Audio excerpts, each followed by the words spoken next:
Welcome to Love and Abuse, the show about navigating the difficult relationship. From simple disagreements to emotionally abusive behaviors, you deserve respect and kindness. All the information on this show is meant for educational purposes only. Always seek a professional for your mental health and well-being, and always pick your battles wisely. I'm your host, Paul Coliani.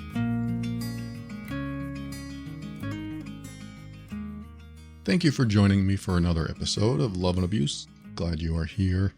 I want to tell you about something that I put on the website, loveandabuse.com.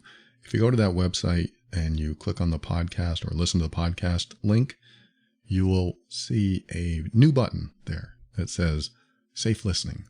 Title's changed. And what that is it takes you to another website where you can listen to the show without the old titles there. So nothing about emotional abuse, nothing about manipulation and control and hurtful behavior, nothing like that. It's all about meditation. Those aren't really what those episodes are about, but what I've done is I've taken all the episodes and I put them on another safe site so that if you have somebody that's looking over your shoulder and you don't want them to see that you're listening to a show like Love and Abuse, you can do the safe listening option. And that will show a bunch of what I call safe titles, morning meditation, something like that. So it'll be helpful if you are listening to this show and you don't want somebody peering over your shoulder, or if they do peer over your shoulder, you can tell them, I'm just listening to this or whatever. Hopefully that doesn't happen to you. I'm hoping that this is a rare thing that happens to people, but I wanted to give everyone an option. I had somebody reach out and say, my sister wants to listen, but she can't because, the name of your podcast and the name of the episodes, those would certainly raise an eyebrow and cause problems. So that's why I created it. You can go over to loveandabuse.com and click on listen to the podcast, and you'll see a button that says safe listening. And on top of that, I'm going to read you an email that I received. I do get all your emails. I have a bunch in my inbox. So if you've sent one and you're still waiting, I apologize. I just get a lot. I get a lot of emails and I do my best to answer them all. So this person wrote, I am the emotional abuser and I'm currently seeking professional help, and I love your podcast. And as I listen, I don't hear much about the success rate of emotional abusive people changing and maintaining their relationships. I was hoping to gain some insight from you into that journey and what people have to do to maintain themselves when they are on that journey. So that is the question. And I really appreciate when emotionally abusive people want to change and heal, and they are listening to the show. They might join the Healed Being program or whatever journey they're on, but they want to change. They want to stop that behavior. That is good news for all of us. That's good news because it makes your life simpler. It makes your life easier, and it also makes their lives easier. This is something that I had to learn on my journey when I used to be emotionally abusive. If you've never heard me, yes, that was who I was, and that's the reason I'm doing all this right now, because I've learned so much about it. But I used to be a hurtful person. I used to be controlling and manipulative, and it was very subtle. I did it very subtly. I did it very covertly. Made them feel guilty, made them feel bad, withheld love and affection, and it was a terrible way to be. But I learned that's the wrong way to be. I learned that is an awful way to be. And I learned that I was being selfish. And it was a huge burden to be that way. And of course, it was a bigger burden on the people I did that to. But when I started learning what my behavior was doing to them and to me, I realized just how much stress I was putting on myself. I mean, definitely putting a lot of stress on them. And I also realized how much I was carrying around, constantly in trigger mode. Like my emotional triggers were just constantly there. I was ready to be triggered at a moment's notice, and I was carrying around what I call a burden. That burden was the need to want to change or control somebody else. And I'm not giving the emotionally abusive person a break here. I'm saying that if somebody is listening right now and they are emotionally abusive, or they've been emotionally abusive, they know what it's like to carry that around. You're constantly obsessed and thinking about the other person and what they're doing wrong or what they need to do differently. And letting that go and healing from that and moving forward in your life and leaving that behind, it creates a new person. You are a new person when you're past that. And so anyone listening that is the emotionally abusive one, the difficult one, the one that really knows they're doing behaviors that need to change, there's a whole new life for you. It's just a different feeling. If you've been listening to the last, 108 episodes as of this recording, then you've heard me talk about what it's like to be on the other side of this, from both ends, from both the victim perspective and the abuser's perspective. It's just a different life. I can't explain it any other way. It just feels like I'm a different person. Because that person back then, I would never want to be that person ever again. Not only because of all the pain and suffering that I put others through, but also because it just wore me out. It was tiring and it was depressing. I just kept losing relationships and losing people that I really cared about, or at least claimed to care about, because I was doing all this selfish behavior. But when I finally learned what I was doing and finally stopped what I was doing, it changed everything. Doesn't mean I was able to save the relationship that I was in, but man, after that, I was a new person. And the next relationship I got into was the last one, this one, hopefully the last one. She's now my fiance. We've been together almost 9 years now. And it's been the most trigger-free relationship of my life. And it's not because of who she is. It's because of who I turned into. It's who I became and who I needed to become in order to have a healthy relationship.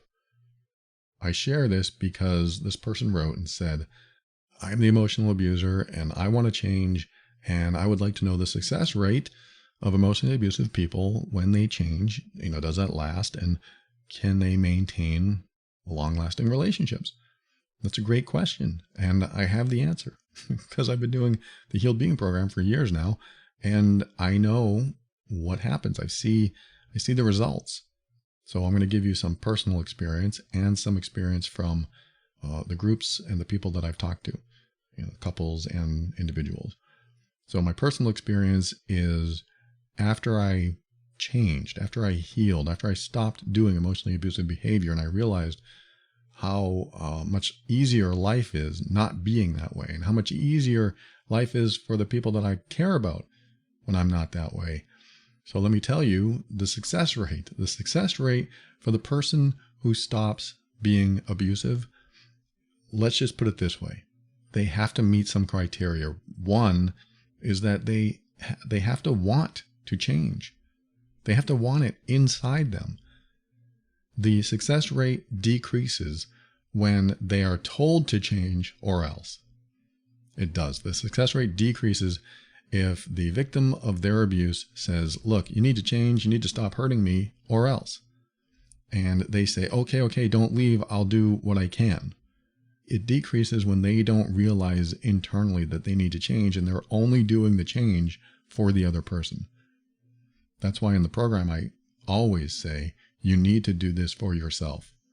You need to want to heal for yourself, because this relationship may last or it may not. You may get into another relationship, and guess who's coming along for the ride? You. The old you, if that's still there, you're going to mess this one up too. So we have to be really careful when we're on the healing journey as the emotional abuser. When you're on the healing journey, if you don't want it for yourself because you believe you're right and you believe that they're just, making life hard for you and you're just going to go through the motions so they see you're doing something so you don't lose them, you're going to lose them. That's really what it comes down to. So if you are honestly, with sincerity, trying your best to heal and change from this behavior, then the success rate for you changing is phenomenally high. It's astronomically high. Because what ends up happening is as the emotional abuser starts healing, they feel lighter. They feel happier. They feel free. They feel liberated from this burden I was talking about. They feel like they don't have to focus on other people anymore changing for them. They feel more in control of their lives. They feel like life is getting better and they are less worried about things and less concerned about things. They're not waiting for the other person to change for their happiness. They're finding it in other ways, inside themselves, or doing what they want to do with their lives. So for the emotional abuser that starts the healing journey and continues it and really puts work into it, the success rate is high, because what ends up happening, besides everything I just said, is that you look back and you think, oh my God, I can't believe I was that person. And I don't ever want to be that person again because I was unhappy. Or I was never happy enough. I was never satisfied. I was always in a triggered state, or at least on the edge. And so when the emotional abuser starts changing and healing, they can reflect on their old behaviors and who they used to be and realize, oh, I never want to be that person again. On top of that, they see other people doing their behavior, or at least the behaviors they used to do. They see other people doing them and their eyes get wide open and they think, oh my God, that used to be me. I used to do that. I saw that a lot and I still see it today. People who are doing the behaviors that I used to do. And I see that and I think, that's not going to last. You are upsetting the people that you're with. You're confusing them. You're making them feel bad. You're making them not love you, or making it difficult for them to love you. And so this is what happens, is that as the emotional abuser heals and changes, they see their past in a completely different way. They feel better inside themselves. They see their old behavior in others, and typically they will make the conclusion or come to the conclusion that they never want to be that way again. And so they continue progressing inside themselves. And what ends up happening outside themselves, outside with the people that they care about, is that those people start noticing the changes without the former abuser saying anything. Because now the former or healed former emotional abuser is showing up differently. And the people outside them notice it. And it's not just like something very subtle. It's actually very overt. Like, what? Who is this person? This person never showed up this way before. This person never did this for me before. They used to make me feel bad or make me feel guilty or yell at me or whatever. And they're not doing that anymore. I don't understand what happened. This is when you notice the formerly hurtful person changing. You notice it. You don't have to be convinced of it. You just see it. You may not believe it, but you see it. And when you see it, you think, I want more of this. This is who I've always wanted. Where have you been? And that helps to reinforce that their journey is the correct one. Because when you see that in somebody that maybe you used to care about or you're trying to care about, when you see those behaviors, when you see those changes, you want more of it. And you are more likely to reopen your heart, or at least open it a little bit, just to test the waters, just to find out if they really are changing. And if you are willing to open your heart a little bit as they're changing, then the relationship might start to mend, might start to reconcile. But that's the second part of this person's question. Can a relationship be maintained? And I'm going to extend that question. Can it be restored and maintained? Some relationships cannot. Some relationships cannot be restored because the person that's been hurt has sealed their heart shut. And when that happens, there's usually no going back. In the Healed Being program, I always say, if there's still love left in their heart, there's a chance. I get the same question a lot, which is, how do I know if what I'm doing is going to help the relationship? How do I know if this is going to last, if we're going to be able to get through this? And my answer is always the same. If there's love in their heart, there's a chance. That doesn't mean they don't have love in their heart. It just might mean they've sealed their heart shut. So if that happens, if they've sealed their heart shut, there's very, very little chance that the relationship can either reconcile, rebuild, or become something anew, because that person has locked the other person out. That person has sealed their heart closed permanently from that specific person. Not normally from other people, but from that specific person. Because there's only so much one can take. There is a breaking point. It's what I call their threshold, or the threshold. Their breaking point, the threshold, is the point where they say, no more. I'm not going to take anymore. I don't care what you do anymore. I mean, this is where they go. I don't care what you do anymore because I'm out. I'm out of this relationship. Now, there is the possibility that someone can reach their threshold, but still hold hope that the other person changes so that the relationship can survive. Because I've seen many relationships last. I've seen those in the program, they tell me what they've done. And a lot of them will say, I'm having trouble here. I screwed up there. I messed up. And then somebody will come along and say, I've been doing this for months and months. I've been working on the program. I've been working on myself. I've been improving my communication. I've been working on my triggers. And this is the first good day I've had. This is the first real good day. And then they'll say, this is the first good week. And this is the first good month. And we haven't had a fight. And now we're having a good time together. And I think this is really going to go forward in a good direction. You know, they tell me that their relationship is basically on a new path. And I've seen this many times.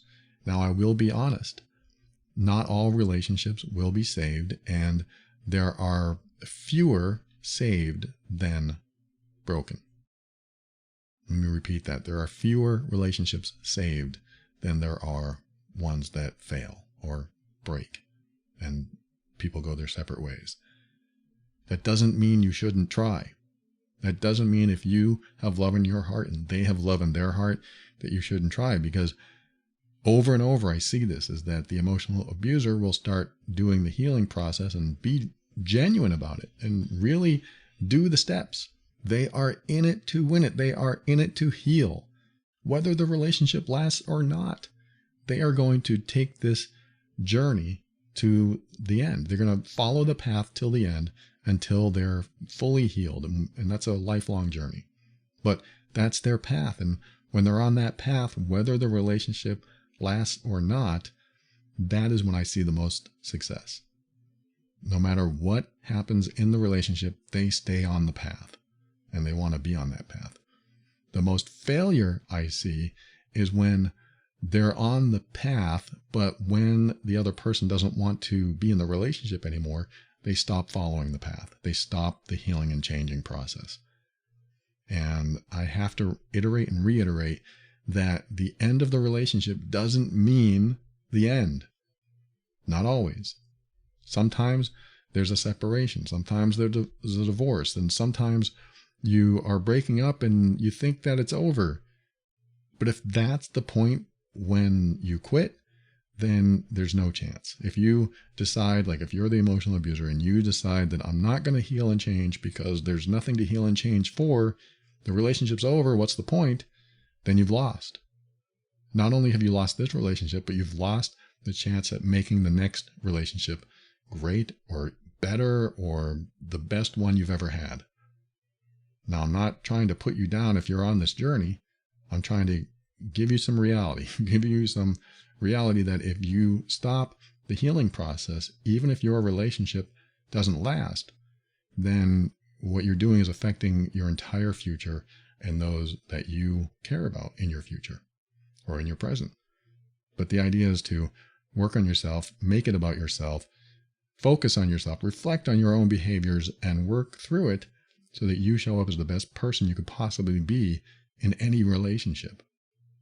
And I said that the end doesn't necessarily mean the end, because I've seen people break up and get back together because the other person still had love in their heart. And they said, I would like to try again because you seem like a different person. And so that's why it's so vital that when you're on a healing journey, you don't stop. And it has to be about you. Because if you make it about somebody else and you predicate your actions and your changes on their behaviors, on what they're going to do, on what they're deciding about the relationship, then you don't get much out of it, because everything is based on what they're going to do, which is basically what the emotionally abusive person was doing the whole time, basing their own happiness on the other person's behavior. Emotional abuse is all about trying to find satisfaction in your life by changing or controlling another person and basing your own satisfaction and happiness on the way they show up in your life. And if you base it solely on what they do or don't do, or what they do or don't say, then you end up wanting to change who they are. And I know this can work both ways. The victim of emotional abuse will look at the other person and say, I'm not happy until you stop hurting me. I understand that's a reality too. That can be real for you. I can't be happy until they stop hurting me. But it still comes back to what you should do for yourself, what you need to do for yourself, what you need to reflect on in yourself. What do I want in my life? This works for both people. What do I want in my life? And is this person going to be what I want in my life? Is this the person that I want to be with? Is this the person that I want to relate to? Is this the person that I can be happy with? No matter who they are, romantic, platonic, family, can you be happy with this person the way they're showing up now? Because if you can't, the idea isn't to wait for them to change. The idea is to tell yourself, I won't be happy with the way this person is. Now you can ask, will you please stop doing that behavior because it hurts me? If you're the victim of emotional abuse, will you please stop doing that behavior? Because every time you do it, it makes me feel bad. It makes me feel guilty. And if they change, that could be a big step in the right direction. If you're the emotionally abusive person and you say, will you please stop doing the behavior because I don't like it or it hurts me, then the other person can also say yes or no to that. But the difference between both, and this is the big difference, is that when you're emotionally abusive, your intent is to change or control the other person so you'll be happy. When you're the victim, your intent is just to stop being hurt. That's a big difference. One comes from a place of self-protection and wanting to love the person hurting you. I see this a lot. The victim of emotional abuse wants to love the person that's hurting them. But the person that's hurting them wants to control the person who wants to love them. And clearly that's not a healthy relationship. And that's why these relationships often fail. So the person that is hurting the other person has to stop doing it. They have to want to heal and change. And just to answer this person's question in a nutshell, the success rate for people who are totally on board with healing and changing themselves, I would give it a good 95% plus. I mean, it's huge. If you are on a journey of healing and changing your own emotionally abusive behavior, and you really want to do it, you will do it. I mean, I can say that with my own program. I can't say that with anything else, but therapy works too. So if you're on that journey, you will do it. You just have to be on it for yourself. You just have to be reflective in yourself and do it for yourself so that you can bring the best version of yourself into any relationship. Now, maintaining a relationship or rebuilding or maintaining a relationship, reconciling, is a different story. They have to have love in their heart. They have to want that relationship still. And if they've reached the limit and don't want to be mistreated anymore, and you don't stop doing that, then you will push them over the edge and they will seal their heart shut. So there's more to this, but I wanted to lay that out there. I talked about the Healed Being program. You can go to healedbeing.com if you're looking for a solution for that, if you're looking for yourself to want to stop that behavior. And of course, loveandabuse.com, this podcast is another resource for you, for anyone looking to change their own behaviors. And like I say at the end of every episode, Love and Abuse is the official podcast of the Mean Workbook. And that's an assessment and healing guide for difficult relationships. And I was just talking to somebody the other day. They said, what do I do with the Mean Workbook? Because now that I know that I have all these behaviors, this is the emotionally abusive person talking, what do I do? I said, well, your partner checked all these boxes. Look at what they've checked and do the opposite. I'm laughing because it sounds like a simple solution. It's very hard for somebody who's been abusive or hurtful or controlling or manipulative, very hard to just stop doing what they're doing. Believe it or not, I know it doesn't sound right, but it can be very hard for them. And I just told them, look at the checkbox. If it says, I often make my partner feel guilty, don't do that. Why don't you make them feel worthy? Why don't you make them feel loved? Why don't you make them feel smart? Why don't you make them feel attractive? That's the opposite.